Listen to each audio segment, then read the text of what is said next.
Karwana Ümidê rapora xwe ya qurbanê ya sala 2020 eşkere kir.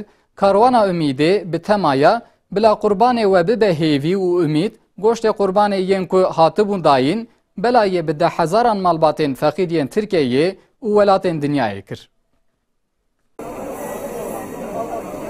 Karwana Ümidê rapora faaliyetên Qurbana 2020 biraya giştî re parvekir. Olarak 2020 yılında Kurbanınız umut olsun çağrısı ile çalışmamızı başlattık. Wek her salê îsal jî ji kesên xwedî muhtac û feqîr e goştên qurbanê belav kirin. O bi banga bila qurbanê we bibe hêvî kesên xêrxwazên baxşê xwe kir û bi goştên qurbanê wan belavî malbatan kirin. Derbarê xebatên qurbanê de serokê giştiyê Wefa Karwana Ümidê Cengiz Qurtaran malumat da û got. Ji ber şewbê em îsal di pêvajoyek zor û zehmetê derbas bin. Digel her çixwaz em di zor û zehmetiyê de jî xêrxwazan hêj zêde ji Karwana Ümidê re eleqe nîşan da. Me li Tirkiye û li welatên cudayên dunyayê re 116 ton goştên qurbanê belav kir. Me ji 52,108 malbatên feqîr û xwedî muhtac re goştê qurbanê belavî wan kir.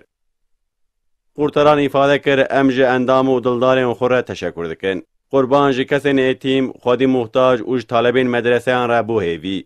Xwedê xêra xêrxwazê me qebûl bike. Afrika'nın birçok ülkesi, Somali, Nijer, Nijerya, Çad, Kamerun, Tanzanya, Benin ve Asya'nın da bir